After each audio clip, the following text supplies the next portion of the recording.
Ang rabies isa kasakit no nga makamatay na usually makuha nato pamaagi sa pagpaak or pagngambras sa iro, pwede pud sa iring, no? At kani nga sakit makamatay ni siya no kay katong mga napaakan og iro nga naay rabies, halos walay nabuhi ana. Dok, unsa pa ni kadako nga problema kining rabies diri sa Pilipinas, Dok Tina? Daghan kaayo Ed ang naay rabies sa Pilipinas no. In fact sa Sorsogon area pa lang naay 42 nga kaso noong 2024 sa rabies no. But ipasabot kani mga tao namatay tungod sa paak sa iro or iring. Pero Dok, ngano man maingon nato nga mas delikado kining iro itandi nato sa iring? Well, pareho sila delikado, no? Pero ang 90% ng mga kaso sa rabies, usually sa paak na siya sa iro, no? Second na ng mga paak sa iring. So, pwede po sa iro, pwede sa iring, pwede sa paniki, no? Pwede sa baka, sa unggoy, no? So, pwede ning makuha ning sakit ka rabies. Dok, gimension mo kaganiha mamatay ang usa ka tawo kanang delikado. Ngano man Dok, unsa man jud ka delikado kining balatian?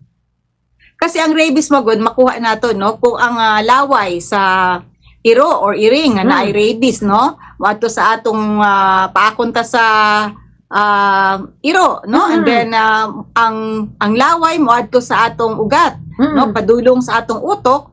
Once na moabot na siya sa atong utok, pwede ta magkumbulsyon, then pwede ta magkumbulsyon ta, and then kanang dili na takatulon og laway, and then later on pati hangin, mahadlok og hangin. Okay. So, unsa man jud di ang hinungdan aning rabies, Dok Tina?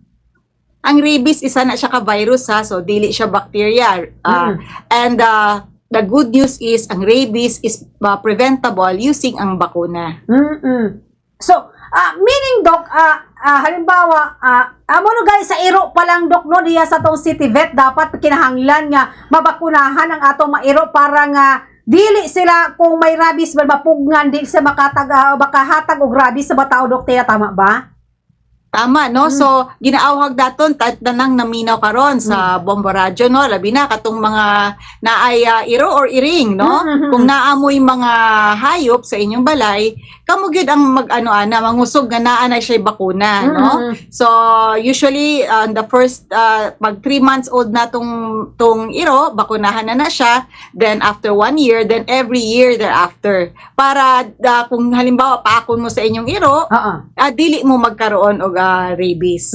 Dok, halimbawa ang usa ka tao Dok na paakan og iro, unsa jud ang angay first aid gahimuon, Dok Tina?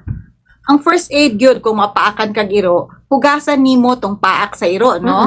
Mga 15 minutes na siya, o nya magamit lang kag sabon, no? Pagkatapos, pwede ka magbutang ng antiseptic sama sa mga betadine or iodine na antiseptic, no? Para limpyo ang samad. And then daluna siya sa ospital, no, dili na siya butangan og mga luya, dili siya supsupon, dili butangan og tandok, no?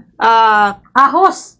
Ahos, no? So dili na siya butangan og ingana, no? Kinahanglan i-assess pa na kung kinahanglan ba siyang bakunahan angay sa rabies or aside from that sa tetanus.